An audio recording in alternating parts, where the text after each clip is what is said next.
এত সুস্বাদু একটা কাচ্চি ঘরে যদি আপনি রান্না করতে পারেন তাহলে কাচ্চি ডান বা কাচ্চি বেয়ে যাওয়ার চিন্তাও করবেন না। হাই এভরিওয়ান, আসসালামু আলাইকুম। আর এর স্বপ্ন ব্লগে আপনাদের সবাইকে ওয়েলকাম। সবাই কেমন আছেন? আশা করছি যে যেখানে আছেন ভালো আছেন, সুস্থ আছেন। আমিও আলহামদুলিল্লাহ ভালো আছি। তো আজকে যেহেতু কাচ্চি রান্না করব, এটার জন্য প্রথমে হচ্ছে খাসির মাংস নিয়ে আনা হয়েছে। খাসির মাংসটাকে বের করে নিয়েছি।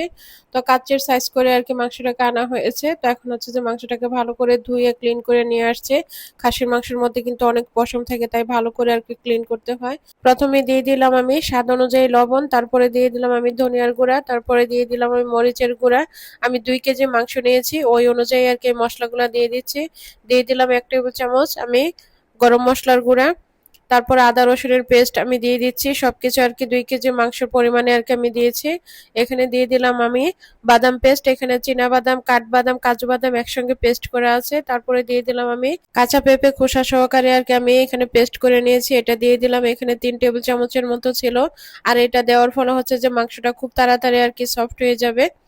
দিয়ে মাংসটাকে আমি হাত দিয়ে ভালো করে মাখিয়ে নিয়েছি, যাতে করে মাংসের প্রত্যেকটা গায়ে গায়ে আর কি মশলাগুলো লেগে যায়। এই পর্যায়ে দিয়ে দিলাম আমি 2 টেবিল চামচ আর কি দিয়েছি আমি কাচ্চির মশলা।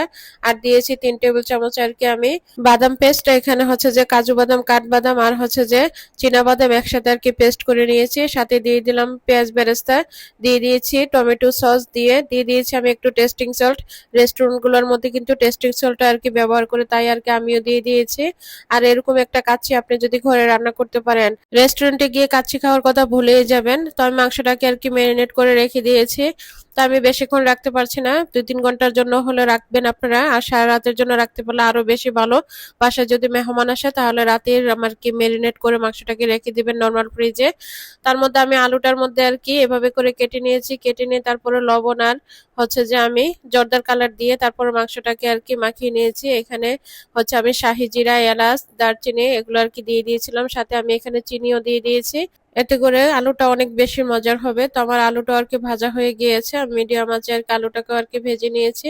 তো এখানে আমি 1 কেজি বাসমতি চাল নিয়ে নিয়েছি। 2 কেজির থেকে বেশি আমি আর কি খাসির মাংস নিয়ে নিয়েছি। তো আমি চালটাকে আর কি ভিজিয়ে তারপরে রেখে দিব আধা ঘন্টার জন্য। অবশ্যই চালটাকে আধা ঘন্টা 40 মিনিট আগে ভিজিয়ে রাখতে হবে।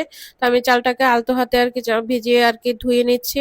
চালটাকে জোরে কষলানো যাবে না, তাহলে আর কি চালটা ভেঙে যাবে। এদিক থেকে আর কি আমি চালটা সিদ্ধ করার জন্য একটা পাতিলে পানি দিয়ে দিলাম পর্যাপ্ত পরিমাণে। এখানে পেঁয়াজ বেরেস্তা করেছি যেটাতে, এটার থেকে আর কি তেল দিয়ে দিলাম।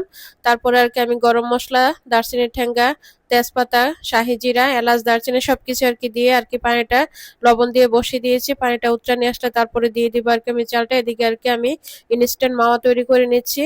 1 কাপের থেকে বেশি আর কি আমি দুধ দিয়েছি। দুধটার মধ্যে আর কি ঘি দিয়ে আর কি আমি ইনস্ট্যান্ট মাওয়া আর কি তৈরি করে নিয়েছি। আর আপনাদের ঘরে যদি মাওয়া থাকে তাহলে তো হলোই। আর এই মাওয়াটার ফলে কিন্তু অনেক মজা আর কি হবে। তো চালটাও ফুটে গিয়েছে, এদিক থেকে আর কি আমি একটু নাড়াচাড়া দিয়ে নিচ্ছি। তো মাওয়া যদি না থাকে ঘরে, টেনশনের কিছু না, ইনস্ট্যান্ট গুঁড়া দুধ আর ঘি দিয়ে আর কি মাওয়াটা তৈরি করে নিবেন। তো আমার চালটাও আর কি হয়ে গিয়েছে, আমি 70% আর কি চালটাকে সিদ্ধ করে নিয়েছি। একটা স্ট্রেনার আর কি ঢেলে নিয়েছি। এদিক থেকে হচ্ছে যে আমি গুঁড়া দুধ 1/2 কাপ, তারপর হচ্ছে জর্দা কালার দিয়ে আর কি দুধটাকে রেডি করে নিলাম। তো আমি একটা পাতিলের মধ্যে আর কি নিয়ে নিয়েছি মাংসটা। আর হচ্ছে যে এখানে আর কি আমি কাঁচামরিচের পেস্ট আর কি দিয়ে দিচ্ছি, সাথে ঘি দিয়ে দিলাম। দিয়ে আবারও ভালো করে আর কি এটাকে মাংসটাকে মাখিয়ে তারপরে আর কি বিছিয়ে দিব। দিয়ে এখানে আলুগুলা যে আমি ভেজে রেখেছিলাম সেটাও দিয়ে দিলাম। তারপরে আমি মাংসের মধ্যে কিন্তু পেঁয়াজ বেরেস্তা যে করেছিলাম ওই তেল থেকে আর কি আমি তেল দিয়েছি। আর এখানে হচ্ছে যে আমি বেরেস্তা দিয়ে দিয়েছি, এখানে মাওয়াটা আর কি উপর দিয়ে দিয়েছি। এটার ফলে কাচ্চিটা এতটা সুস্বাদু হবে, আপনারা খেলে বুঝতে পারবেন। তারপর হচ্ছে আমি কিশমিশ দিয়ে দিলাম, উপর থেকে কিছু কাঁচামরিচও দিয়ে দিলাম। দিয়ে প্রথমভাবে কি আমি রাইসটা দিয়ে দিয়েছি। দিয়ে এখানে হচ্ছে যে আমি আলু বোখারা দিয়ে দিয়েছি, আমার কাছে বেশি ছিল না। তারপর আবার কয়েকটা কাঁচামরিচ দিয়ে আবারও দিয়ে দিলাম পেঁয়াজ বেরেস্তা। দিয়ে আমি আবারও আর কি মাওয়াটা দিয়ে দিচ্ছি। দিয়ে তারপরে আর কি বাকি রাইসগুলো আর কি আমি দিয়ে দিব। এই পর্যায়ে আমি আবারও আর কি ঘি দিয়ে দিচ্ছি। তবে কাচ্চিটা ঘি দিয়ে রান্না করলে আর কি অনেক বেশি ভালো লাগে। আমি তো পুরা ঘি দেই নাই, তবে যতটা ঘি দিবেন কাচ্চির ফ্লেভারটা তত বেশি আর কি ভালো হবে। আমি সবগুলা রাইস আর কি দিয়ে দিয়েছি। দিয়ে একটু আঙুল দিয়ে আর কি একটু গর্ত করে দিয়ে আমি এখানে দুধটা আর কি দিয়ে দিচ্ছি। এখানে আমি একটু কেওড়া জল আর কি দিয়ে দিচ্ছি। ক্যারাজলটা আরো আগে দিলে ভালো ছিল, আমি ভুলে গিয়েছিলাম। তো আজকের ভিডিওটা কেমন লেগেছে অবশ্যই কমেন্টে জানাবেন। ভালো লাগলে একটা লাইক দিয়ে কমেন্ট করে আমার চ্যানেলটাকে সাবস্ক্রাইব করে দিবেন। পাশে থেকে বেল আইকনটা ক্লিক করে দিবেন, এতে করে আমি যখনই নতুন কোনো ভিডিও আপলোড করব নোটিফিকেশন আপনাদের কাছে চলে যাবে, আপনারা আমার ভিডিওটা দেখে নিতে পারবেন। আর যারা আমার ফেসবুক পেজ থেকে দেখবেন তারা অবশ্যই আমার পেজটাকে ফলো করে একটা লাইক দিয়ে কমেন্ট করে আমার পেজটাকে শেয়ার করে দিবেন। তো দেখতে দেখতে আমার কাচ্চিটাও কিন্তু হয়ে গিয়েছে। ঢাকনাটা খোলার পরে মাশাআল্লাহ এত সুন্দর একটা এরোমা বের হচ্ছিল।